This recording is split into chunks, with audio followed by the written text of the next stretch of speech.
to this year's German Book Prize. It's September again. The literary work awarded the prestigious prize will top Germany's bestseller lists and perhaps even be a hit on international markets. Our Arts.21 report presents the 6 finalists.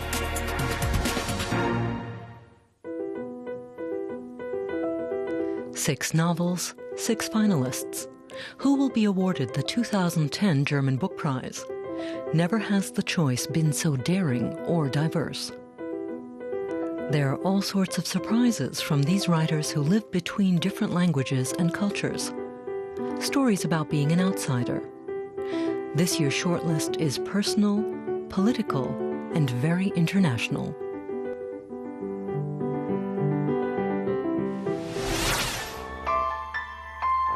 "58-year-old Jan Faktor's novel is a heavyweight.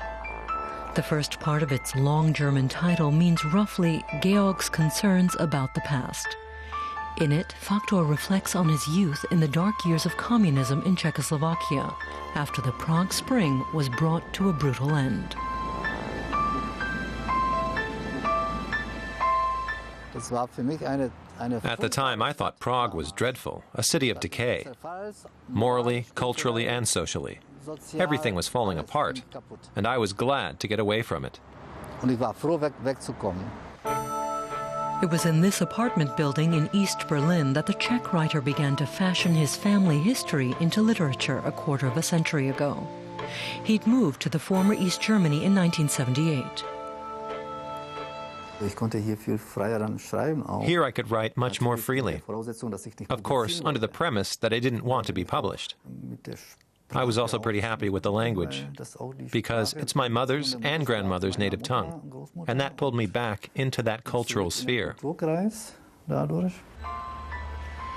Faktor, son of a Jewish communist mother.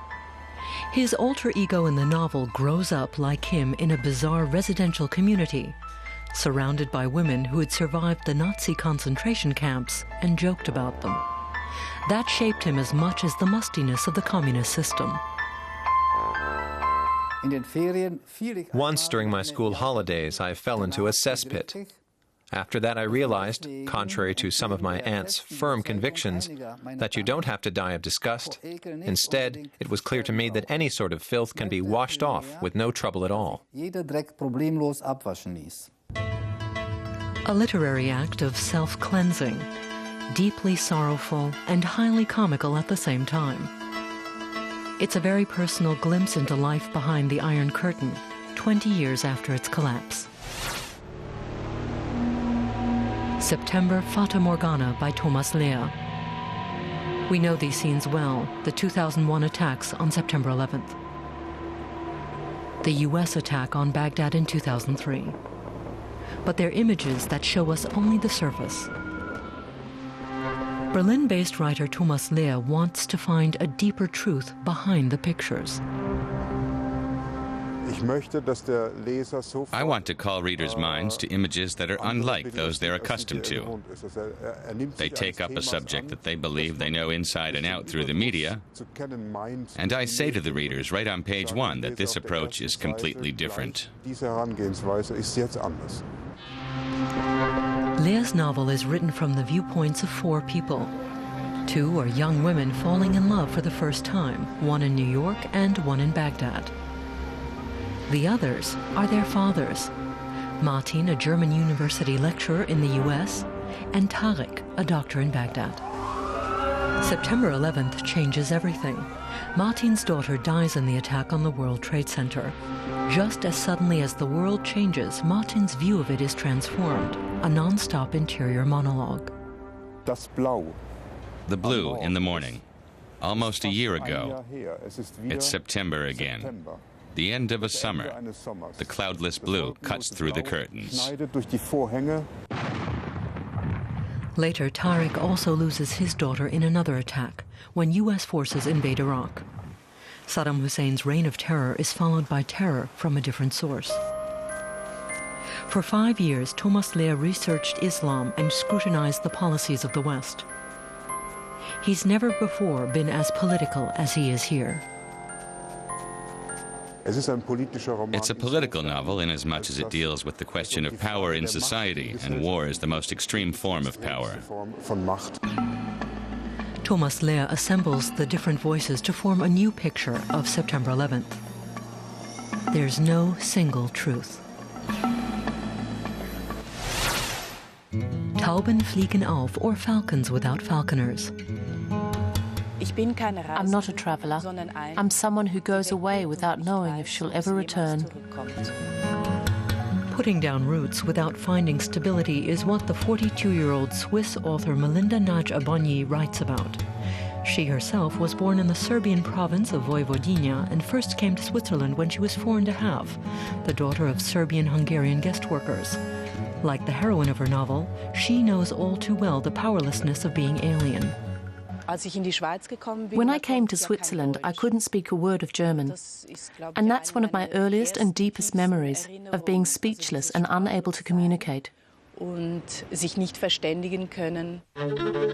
attract attention, don't rub people the wrong way. That's how the Kocsis family lives in the novel. They managed to acquire a cafe. They want to build up a new, better life in Switzerland, especially for their 2 daughters.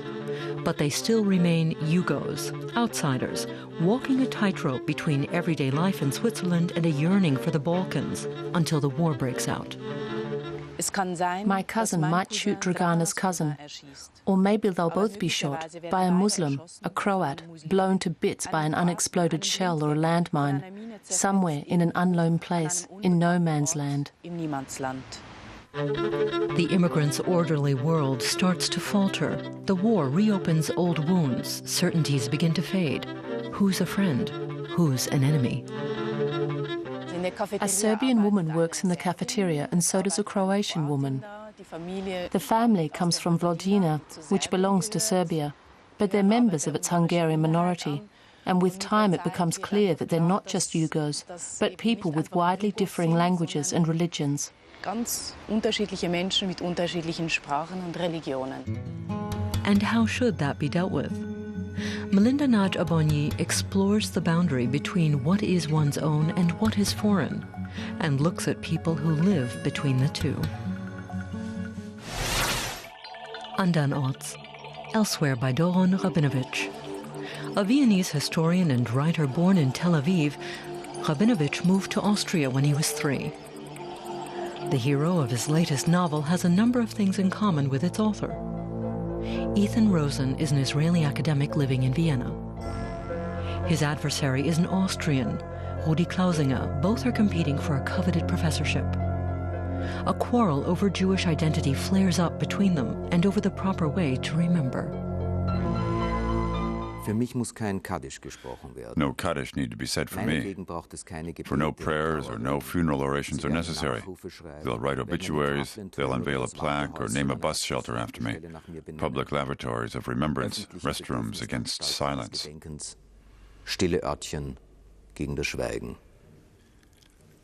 I'm criticizing the rituals of remembrance because in reality they kill it. I distinguish between commemoration and remembrance. I can't imagine that anybody can think beyond memory. At his father's deathbed in a hospital in Tel Aviv, Ethan Rosen's world goes to pieces. Suppressed memories re-emerge.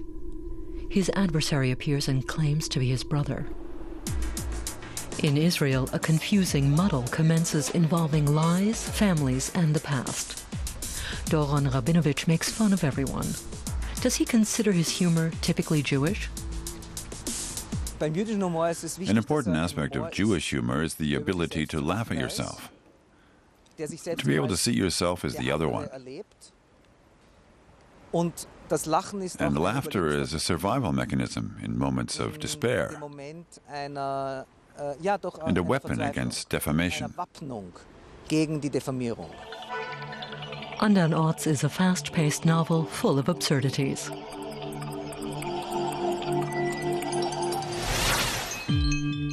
Rabenliebe, or Motherless Child, by Peter Wawerzinek.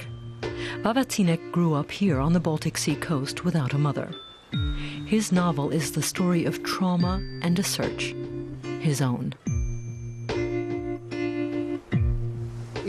I see myself wrapped in motherless solitude, heading towards the maternal pole to discard a burden that shouldn't be discarded.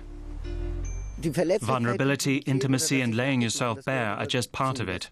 Das gehört einfach dazu. In 1956, Peter Wawerzynek's mother fled the former East Germany for the West. 2-year-old Peter and his younger sister were left behind in their apartment in Rostock, neglected and nearly starving. What followed was an odyssey through children's homes and adoptive families. If the children weren't satisfactory, they were simply sent back. I'm a battered child, a useless vessel. I was deeply affected by the audition-like presentation of the children. Prospective parents hoping to adopt would arrive, and a swarm of children would start gesticulating with excitement, trying to catch their attention.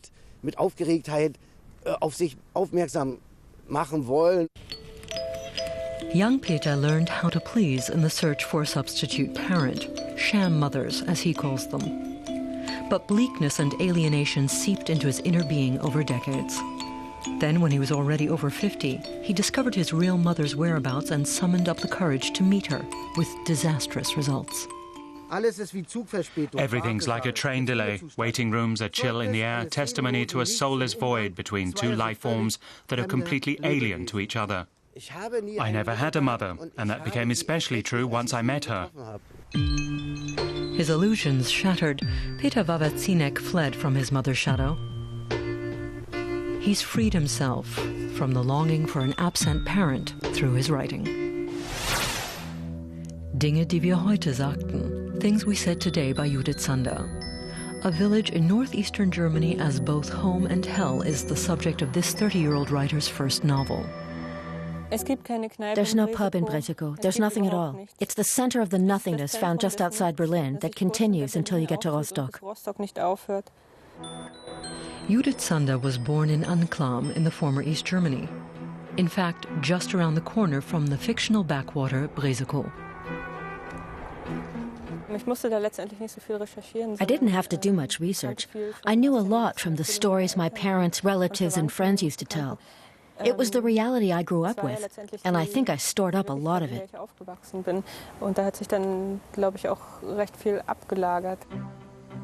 Until now, Judith Zander has written poetry. For her first novel, she carefully honed every sentence like a verse.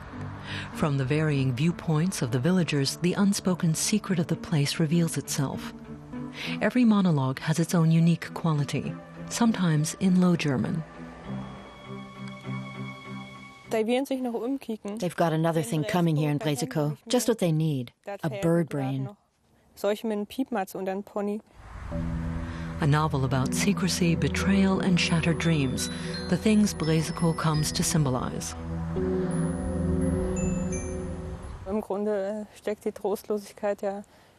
Basically, there's desolation inside everyone. I think it arises from hopelessness, confinement, and the strong constraints of a society where everyone's always watching everyone else.